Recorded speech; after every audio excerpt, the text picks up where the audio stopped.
முறைகேடுகள்ல முன்னாள் அமைச்சருக்கு ஏதாவது தொடர்பு இருந்துச்சுன்னா விசாரணை முடிந்து தொடர்பு இருந்தால் யார் மீது தொடர்பு இருந்தாலும் அதற்கான தேவையான நடவடிக்கைகள் கண்டிப்பாக இருக்கும். அப்படி இங்கே எங்கே ரிலாக்ஸேஷனும் இருக்காது. இப்போ முன்னாள் அமைச்சரோ இல்லை அதுக்கு முன்னாடி இருந்தால் யார் மீது யார் தவறு செய்திருந்தாலும் தவறு செஞ்சிருந்தால் அதுக்கான நடவடிக்கை எடுக்கப்பட்டு தானே இருக்கும். அது அதுக்கான என்ன சட்டப்பூர்வம் நடவடிக்கையோ அது எடுக்கப்பட்டு தான் இருக்கும். அதில் எந்த வித தயவுதாட்சணையும் இருக்காது.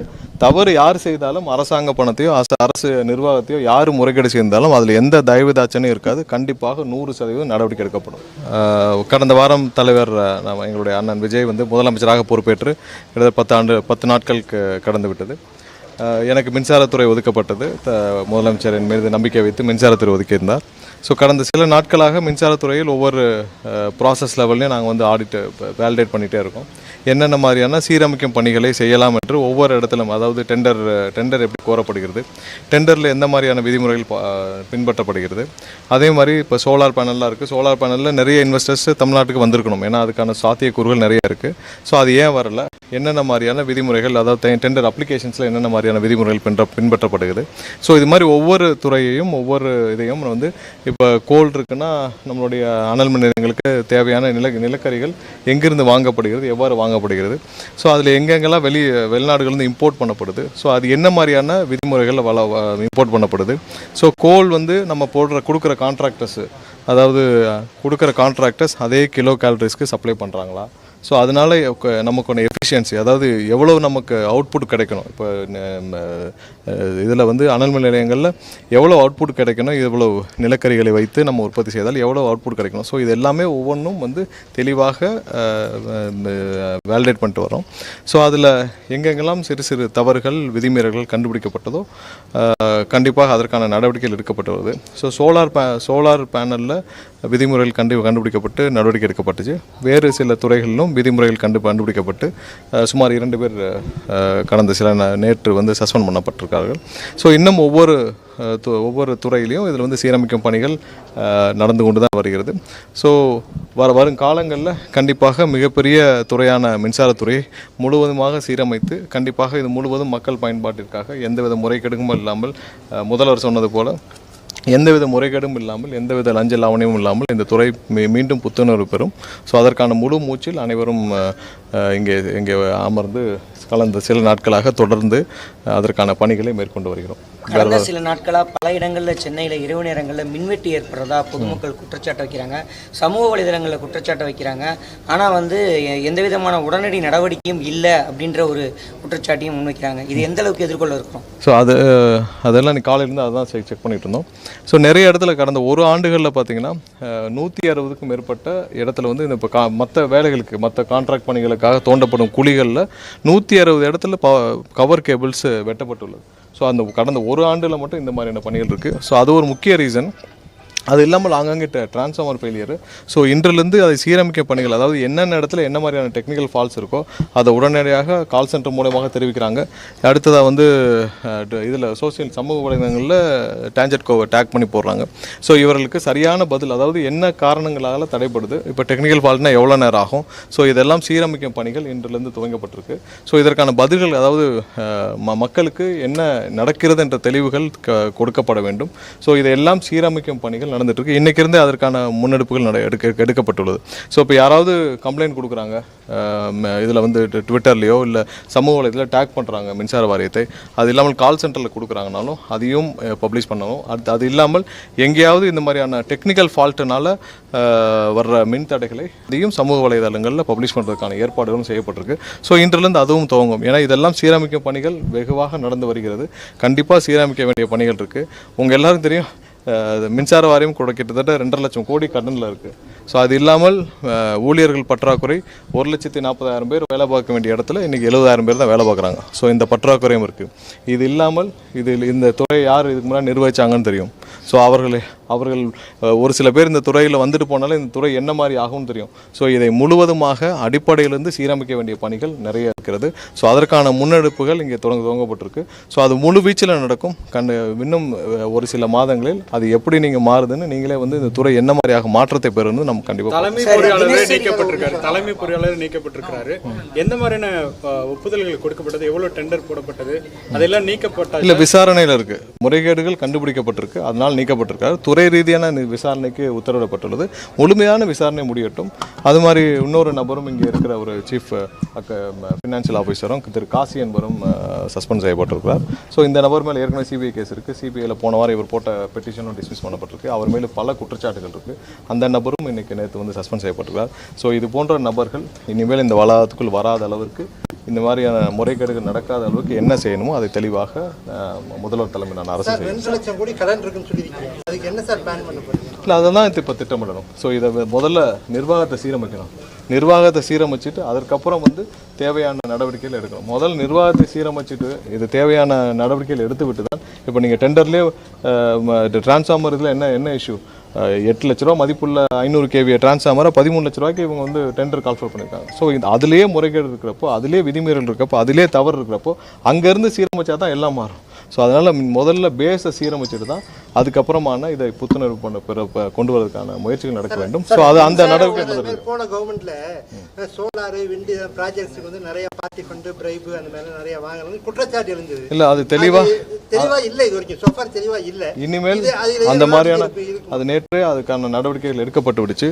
இனிமேல் அந்த மாதிரியான எந்த சூழ்நிலையும் இங்கே இருக்காது. யாரெல்லாம் வெளியிலேருந்து சோலார் பேனலுக்கு இன்வெஸ்ட் பண்ண நினைக்கிறாங்களோ அவருக்கு இப்போ ஒரு டிரான்ஸ்பரண்டான ஒரு சிஸ்டம் உருவாக்கப்படும். தெளிவான டிரான்ஸ்பரண்டான சிஸ்டம் உருவாக்கப்படும். யார் வந்து எங்கேயும் வந்து துண்டு சீட்லையோ இல்லை வேறு இதுலையோ எழுதி கொடுத்தலாம் இங்கே வந்து எந்த அப்ரூவலும் வாங்க முடியாது. ஒரு தெளிவான சிஸ்டம் உருவாக்கப்படும். எங்கேயுமே வந்து மறைமுகமாக எந்த டீலும் இருக்காது. எல்லாம் தெளிவாக போர்ட்டலில் சீக்கிரம் லான்ச் பண்ணிடுவோம். அந்த போர்ட்டல் லான்ச் ஆன பிறகு அந்த போர்ட்டலில் யார் வேணாலும் அப்ளை பண்ணலாம். அதுக்கான எலிஜிபிலிட்டி, அதுக்கான கிரைட்டீரியா அதெல்லாம் இருந்துச்சுன்னா ஓப்பனாக அப்ரூவ் பண்ணப்படும். எல்லாமே வந்து ஒரு போர்ட்டலில் வந்துடும். ஸோ போர்ட்டலே இருக்கும். எந்தவித மறைமுக டீலும் இல்லாத அளவிற்கு இந்த துறை முழுவதுமாக சீரமைக்கப்படும்.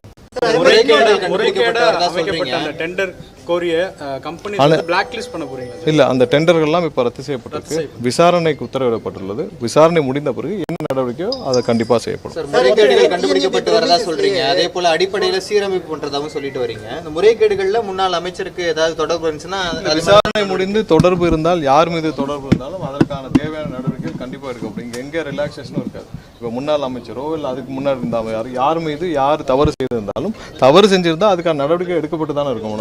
அதுக்கான என்ன சட்டப்பூர்வம் நடவடிக்கை அது எடுக்கப்பட்டு தான் இருக்கும். அதில் எந்த வித தயவுதாட்சணையும் இருக்காது. தவறு யார் செய்தாலும் அரசாங்க பணத்தையோ அரசு நிர்வாகத்தையோ யார் முறைகேடு செய்தாலும் அதில் எந்த தயவுதாட்சணையும் இருக்காது. கண்டிப்பாக 100% நடவடிக்கை எடுக்கப்படும். அதான் சொல்லியாச்சு. கண்டிப்பாக டெக்னிக்கல் ஃபால்ட்ஸ் இன்றைக்கி வந்து சரி செய்யப்படும். ஏன்னா இங்கே இருக்கிற கால் சென்டர்ஸ் எல்லாம் இங்கே இருக்கிறவங்களுக்கு அறிவுரை கூடப்பட்டுள்ளது. இது ஒரு சில நாட்கள் இன்றைக்கி இருந்து அது வந்து எந்தெந்த ஃபால்ட் இருக்கோ அதை உடனே அந்த ஃபால்ட்டு வித் அந்த டீட்டெயில்ஸோட பப்ளிஷ் பண்ணுவாங்க.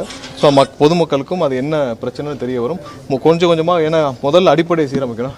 அதுக்கப்புறம் தான் நீங்கள் அடுத்த லெவலில் சீரமைக்கணும். ஸோ முதல் கட்ட சீரமைப்பு நடந்துகிட்டு வருது. இல்லை, பணியாளர்கள் பற்றாக்குறை பரவலாக எல்லா துறையிலும் எல்லா இடத்துலையுமே இருக்குது. ஏன்னா நான் தான் சொன்னேன், 1,40,000 பேர் பணியாற்ற வேண்டிய இடத்துல 70,000 பேர் தான் பணியாற்றிருக்காங்க. So 50% of the human efficiency அவ்வளோதான் இருக்குது. ஸோ இதை சீரமைச்சால் தான் நீங்கள் நிதி இருக்கும். நிதி இருந்தால் தான் நம்ம வந்து பணியாளர்களை உள்ளே அமர்த்த முடியும். ஸோ அதனால தான் அடிப்படையாக முதலில் சீரமைப்பை செய்துவிட்டு பணியாளர்கள் பற்றாக்குறை கண்டிப்பாக இருக்குது. அதை திரும்ப எல்லாரும் ரெக்ரூட் பண்ண வேண்டிய கட்டாயம். கடந்த ஆண்டே மின்சார ஒழுங்குமுறை ஆணையம் பரிந்துரைத்த அந்த திருத்தி அமைக்கப்பட்ட கட்டணத்தை அரசே ஏற்றிருந்தாங்க எலெக்ஷன் அப்படின்றத நெருக்கத்தை ஒட்டி. இந்த ஆண்டும் உயர்த்த வேண்டிய ஒரு சூழல் வந்து ஏற்படுவதற்கான வாய்ப்பு கண்டிப்பாக இல்லை. அது மாதிரியான உயர்த்துவதற்கான எந்த எண்ணமும் அரசிடம் இல்லை. நிறைய தவறான தகவல்கள் பரப்பட்டு வருது. எந்த விதமான இப்போதைக்கு கட்டணம் உயர்த்தும் எண்ணம் அரசிடம் முதல்வரிடம் இல்லை. இல்லை, ஏற்கனவே இருக்கிற சிஸ்டம்ல அவங்க என்னென்ன பண்ணிட்டு இருக்காங்களோ, அதாவது பர்சன்டேஜ் வைஸ் பண்ணிட்டு இருக்காங்களோ அது வேற. பட் அரசாக முன்னெடுத்து உயர்த்தும் எண்ணம் எதுவும் இல்லை. உத்தரவு வந்து அரசை ஏத்துக்கிட்டாங்க. இருக்கக்கூடிய அந்த அதே பாலிசி டெசிஷன்ஸ் கண்டிப்பா வந்து முதல்வர்கிட்ட கலந்துக்கிட்டு கண்டிப்பா. சார், சட்டத்துறை அமைச்சர் என்ற அந்த கூடுதல் தகவல்கள் கேட்குறேன். சிபிஐ என்கொயரிக்காக கேட்டிருந்தாங்க செந்தில் பாலாஜி அவர் மேலே. அதுக்கான அனுமதி தமிழ்நாடு அரசு கொடுத்துருக்கா? இல்லை, அது ஆல்ரெடி கோர்ட்டே அதுக்கான இது கொடுத்துட்டாங்க.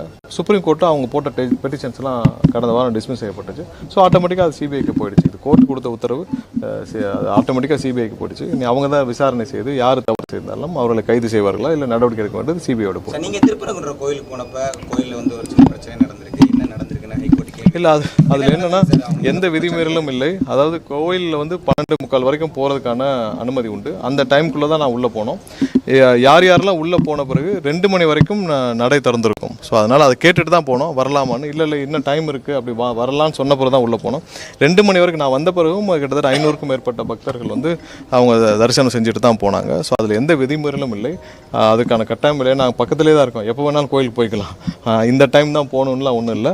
ஸோ நிர்வாகத்திடம் கேட்ட பிறகு இல்லை 2 மணி வரைக்கும்லாம் தரிசனம் இருக்கும். ஏன்னா அது வந்து உள்ளே யாரெல்லாம் போயிட்டாங்களோ அவங்களுக்கு முடித்த பிறகு தான் நடை சாத்தப்படும். அதனால் நீங்கள் வாங்க அப்படின்னு சொன்ன பிறகு தான் போனோம். அதில் எந்த விதிமுறையும் இல்லை, எதையும் விதிமீறி பின்பற்ற வேண்டிய கட்டாயம் இல்லை. நடை சாத்துறது அப்படிங்கிற ஒரு டைம் இல்லை சார், 12 மணிக்குள்ள இல்லை அதற்குள்ளே உள்ளே போயிட்டாங்கன்னா ஒரு சில கோயில்களில் அவங்களுடைய விதிகள் வேறு மாதிரி இருக்குது. ஸோ அதற்குள்ளே அதாவது 1 மணிக்கு 1:15 மணிக்குள்ளே உள்ளே போயிட்டாங்கன்னா அதை வந்து அதுக்கப்புறம் யாரையும் உள்ளே அலோவ் பண்ணாமல் இருக்கிறவர்கள் தரிசனம் செய்யும் வரை அவர்கள் திறந்து தான் வச்சுருக்காங்க. 2 மணி வரைக்கும் இருக்குது. நான் திரும்பவும் கேட்டுக்கிட்டேன், இதை ரைஸ் ஆன பிறகு திரும்ப நான் கேட்டுக்கிட்டேன், இல்லை அதெல்லாம் இல்லை 2 மணி. நான் வெளியே வர்றப்பையும் 500 பேருக்கு மேலே பக்தர்கள் இருந்தாங்க. அவங்களாம் தரிசனம் முடிச்சுட்டு 2 மணி வரைக்கும் தரிசனம் இருந்திருக்கு. விண்டு சோலாருக்கான புரோக்கர்ஸோட டாமினேஷன் நிறைய இருக்குது அப்படின்னு சொல்லிட்டு ஒரு பரவலாக அதெல்லாம் சொல்லியாச்சு.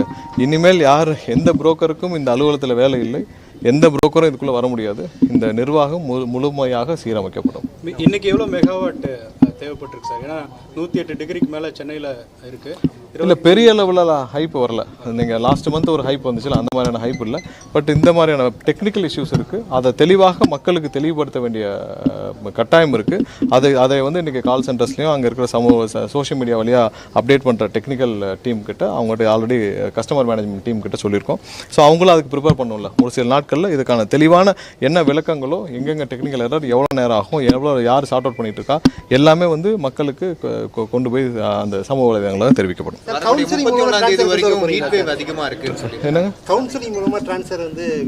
சரி, டிரான்ஸ்ஃபர்ஸு இதுவரை நிறைய டிரான்ஸ்ஃபர்ஸ் வந்து முறைகேடாக, அதாவது ஒரு சில நபர்கள் தனிநபர்கள் பயன்படும் அளவால் தான் டிரான்ஸ்ஃபர் வந்து எந்தவித தெளிவும் இல்லாமல், டிரான்ஸ்பரன்சி இல்லாமல் இதுவரை மின்சார நடந்துட்டுருக்கு. இனிமேல் அப்படி நடக்காது. தேவையில்லாத நிர்வாக ரீதியான டிரான்ஸ்ஃபர்ஸஸ்லாம் நிப்பாட்ட சொல்லியிருக்கு. தேவையில்லாமல் சும்மா போய் ஒருத்தரை டிஸ்டர்ப் பண்ணி அவரை டிரான்ஸ்ஃபர் பண்ணுறது, அப்புறம் அவர் இடத்துல இன்னொருத்தர் போடுறதுக்காக ஒரு விதிமுறை நடக்காது. இது எல்லாமே டிரான்ஸ்பரண்ட்டாக எங்கெங்கே வேக்கன்ட் இருக்கோ அது பப்ளிஷ் செய்யப்படும். அதில் ப்ராப்பராக இன்னும் பாலிசி டிஃபைன் பண்ணிட்டு இருக்காங்க. ரொம்ப டிரான்ஸ்பரண்ட்டாக தான் இனிமேல் டிரான்ஸ்ஃபர்ஸ் இருக்கும். டிரான்ஸ்ஃபரில் எந்த விதமான அதான் சொன்ன திரும்ப துண்டு சீட்டுலாம் இங்கே வராது. துண்டு சீட்டுகள் இல்லாமல் ரொம்ப தெளிவான டிரான்ஸ்ஃபர்ஸ் இருக்கும். கண்டிப்பாக ஊழியர்களுக்கு தேவையான அனைத்து சப்போர்ட்டும் இந்த அரசு, முதல்வர் தலைமையிலான அரசு வந்து ஊழியர்களுக்கும் சாமானிய மக்களுக்குமான அரசாக கண்டிப்பாக நிரூபிக்கப்படும். மின்சாரத்துறை நியமனங்கள் எது மூலியமாக நிரப்ப திட்டமிட்டிருக்கும்? எல்லாமே டிஎன்பிசியில் என்னென்ன விதிமுறை ஏற்கனவே இருக்கும். டிஎன்பிசி கடந்த காலங்களில் அண்ணா பல்கலைக்கழகம் பேப்பர் தயார் பண்ணி அதெல்லாம் முற்றிலும் தவறு. அப்படிலாம் பண்ண மாட்டாங்க. இனிமேல் என்ன டிஎன்பிசியில் என்ன விதிகள் என்ன இருக்கோ அதை தான் பண்ண முடியும். நீங்கள் சொல்கிறது வந்து இது முனிசிபாலிட்டி அட்மினிஸ்ட்ரேஷனில் அண்ணா யூனிவர்சிட்டி வழியாக பண்ணது, அந்த இன்ஜினியர் அட்மினிஸ்ட்ரேஷன், அது தவறு. அதெல்லாம் தவறான வழிமுறைகள். அப்படிலாம் இருக்காது. இனிமேல் எது சரியான நடைமுறையாக இருக்கோ, எது வந்து அனைத்து மக்களுக்கும் ஒரு நியூட்ரலான இதாக இருக்கும், அப்படி தான் இருக்கும். முனிசிபல் அட்மினிஸ்ட்ரேஷனில் தான் வந்து அண்ணா யூனிவர்சிட்டி வச்சு பண்ணியிருந்தாங்க. அதெல்லாம் தவறு. அதெல்லாம் கண்டிப்பாக ஏற்கனவே ரிப்போர்ட் ஆகிருக்கலாம். பணி நிரந்தரத்துக்கு வாய்ப்பு இருக்கு சார்? இல்லை இதுவரைக்கும் இப்போ அடுத்த ரெக்ரூட்மெண்ட்டுக்கு நீங்கள் வந்து 1850 பேர் இருக்கிறாங்க. கண்டிப்பாக யாரெல்லாம் கான்ட்ராக்ட் எம்ப்ளாயிஸை செக் பண்ணிட்டு வரோம்.